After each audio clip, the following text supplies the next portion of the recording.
আজকে তোমাদের সামনে আরও একটা নতুন রেসিপি নিয়ে হাজির হয়ে গেলাম। আজকের রেসিপি আমার একটা মিষ্টি রেসিপি।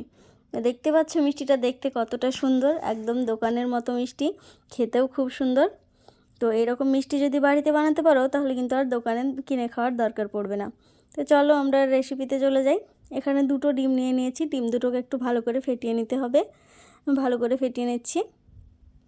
ডিমটা ফেটানো হয়ে গেছে, এবার একটা পাত্র নিয়ে নিচ্ছি।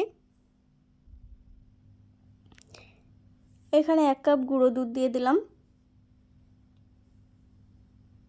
হাফ কাপ ময়দা, 1 চামচ বেকিং পাউডার। এবার এই শুকনো উপকরণগুলোকে একটু চামচের সাহায্যে আমি ভালো করে মিশিয়ে নিচ্ছি। এবার ওই ডিমের গোলা দিয়ে অল্প অল্প ডিমের গোলা দিতে হবে, একসঙ্গে কিন্তু দিয়ে দেওয়া যাবে না। দিয়ে একটা সফট বাটার ডো বানিয়ে নিতে হবে। তো ভালো করে মাখিয়ে নিয়েছি। এবার আমি 1 চামচ ঘি দিয়ে দিলাম। ঘি দেওয়ার পর আবারও একটু মাখিয়ে নিতে হবে। এটা মাখিয়ে 10 মিনিটের জন্য রেস্টে রেখে দেবো। ফিরে এলাম 10 মিনিট পর। আমি এখানে হাতে সাদা তেল লাগিয়ে নিয়েছি। তোমরা সাদা তেল অথবা ঘি যা হোক কিছু লাগিয়ে নিতে পারো। তারপরে মিষ্টিগুলো বানাতে হবে। তোমরা তোমাদের ইচ্ছা মতো শেপ দিয়ে নিতে পারো। আমি এখানে একটু লম্বা লম্বা একটু পটলের মতো একটা শেপ দিয়েছি, আমার এটা ভালো লেগেছে। তো তোমরা গোল বা লম্বা যার যেমন ইচ্ছা সে তেমনভাবে বানিও। সবকটা মিষ্টি আমার বানানো হয়ে গেছে।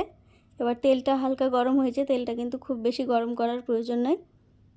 এবার একে একে মিষ্টিগুলো আমি দিয়ে দিচ্ছি তেলে। এখন কিন্তু গ্যাসের ফ্লেমটা একেবারেই বাড়ানো যাবে না, লো হিটে এগুলো ভাজতে হবে। এখন যদি গ্যাসের ফ্লেমটা বাড়ানো যায় তাহলে কিন্তু মিষ্টির ভেতরগুলো ভালো করে ভাজা হবে না, তাহলে কিন্তু মিষ্টি ভালো হবে না।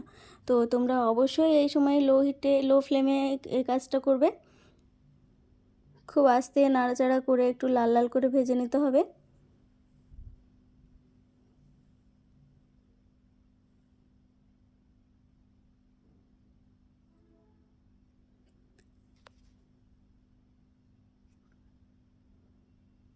ভালো করে নাড়াচাড়া করে লাল লাল করে আমি ভেজে নিয়েছি, দেখতেই পাচ্ছ। তো এবার উঠিয়ে নিচ্ছি।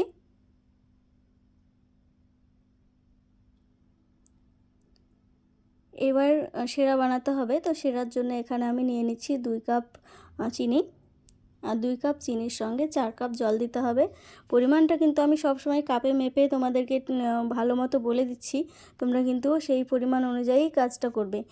অনেক সময় হয় যে রেসিপি দেখেই তোমরা যে কোনো রেসিপি একটা পছন্দ হলো, রেসিপিটা দেখেই বানাতে চলে যাও, পরিমাণটা তোমরা দেখো না।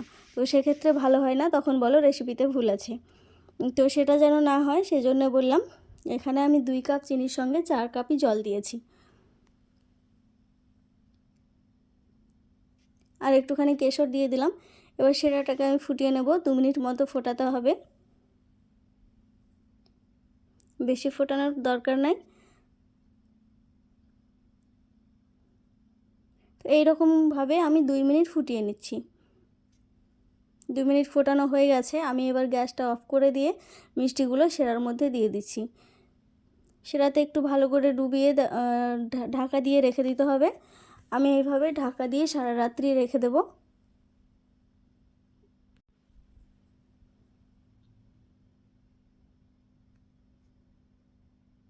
দেখতেই পাচ্ছ মিষ্টিগুলো আমার কেমন হয়েছে, খুবই সুন্দর দেখতে হয়েছে, খেতেও এত ভালো হয়েছে।